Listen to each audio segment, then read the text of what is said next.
तो आज हम लेके आए स्टेट का वीडियो। स्टेट में हम पार्ट 1 में चैप्टर नंबर 1 सूचकांक सीख रहे थे बराबर। तो आज हम सीख रहे हैं स्वाध्याय 1.4 में क्वेश्चन नंबर 5। तो क्वेश्चन नंबर 5 में पढ़ लेता हूँ। एक विस्तार के मजदूर वर्ग के लिए कपड़ों के समूह के खर्च का विवरण निम्नानुसार है। उस पर से कुल खर्च और पारिवारिक बजट की विधि से कपड़ों के समूह का सूचकांक ज्ञात कीजिए। ठीक है, तो दोस्तों इसमें बोल रहा है कि कुल खर्च की विधि और पारिवारिक बजट की विधि। तो आपको मैंने बताया था कुल खर्च की विधि के लिए आपको कंडीशन याद रखनी है कि आपको चालू वर्ष की मात्रा दी है या आधार वर्ष की मात्रा बराबर। और पारिवारिक बजट की विधि में तो आपको पता है सूत्र कौन सा लगता है, सिग्मा आई डब्ल्यू बटे सिग्मा डब्ल्यू। तो देख लेते हैं इन दोनों सूचकांक के लिए हमको जो सूचना दी है वो पर्याप्त है कि नहीं बराबर। तो सबसे पहले आप इकाई और मात्रा को देख लीजिए। तो ऐसे सवाल सोल्व करने से पहले सबसे पहले आप इकाई और मात्रा को देखेंगे। तो इकाई के आगे कोई संख्या नहीं है और मात्रा भी हमको सिंगल संख्या में दी हुई है बराबर। तो हम कुछ भी चेंज करेंगे नहीं, ठीक है। वो सवाल अलग ही होते हैं जिसके आगे संख्या लिखी होती है इकाई में और मात्रा में भी किलोग्राम नग सब दिया होता है बराबर। इधर कुछ दिया नहीं है मतलब हम कुछ चेंज करेंगे नहीं, ठीक है। तो सबसे पहले हम इसका नाम बदल लेते हैं। 2 वर्ष दिए हैं 2010 और 2014। पुराना वर्ष कौन सा है इसमें से 2010, जिसको हम बोलेंगे 0। तो इधर भी क्या है 0 और 2014 को हम क्या बोलेंगे 1, ठीक है।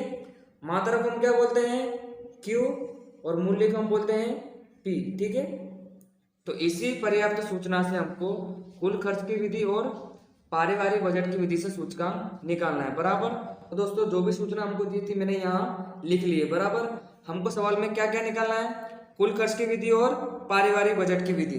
कुल खर्च की विधि में मैंने आपको बताया था कि जब भी आपको आधार वर्ष की मात्रा Q0 दिया हो तब सूत्र कौन सा लगता है, लास्ट ईयर का सिग्मा P1 Q0 बटे सिग्मा P0 Q0 गुणे 100, ठीक है।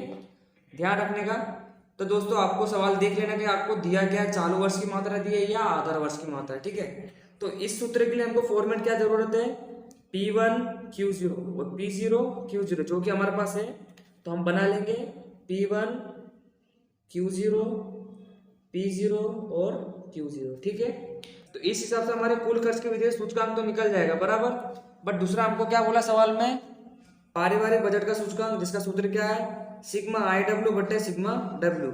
इसके अंदर हमको क्या क्या चाहिए, डब्ल्यू भी चाहिए और आई भी चाहिए। और जब हमको आई मिल जाएगा तो हम आई और डब्ल्यू गुणा करेंगे तो हमको क्या मिल जाएगा आई डब्ल्यू। बट सवाल में हमको क्या चाहिए आई और डब्ल्यू। तो आई का सूत्र आपको मैंने बताया था, आई का सूत्र क्या है, आई बराबर P1 बट्टे P0 गुणे 100। ये हमारा आई का सूत्र था।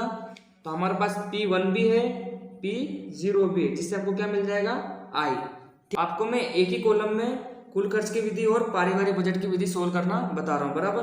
तो दूसरा अब हमको क्या चाहिए W बराबर। W का सूत्र क्या बताया था मैंने आपको P0 Q0। तो यहाँ पर जो हम कुल खर्च की विधि के लिए P0 और Q0 निकाल रहे हैं वही हमारा क्या बन जाएगा W बन जाएगा, ठीक है।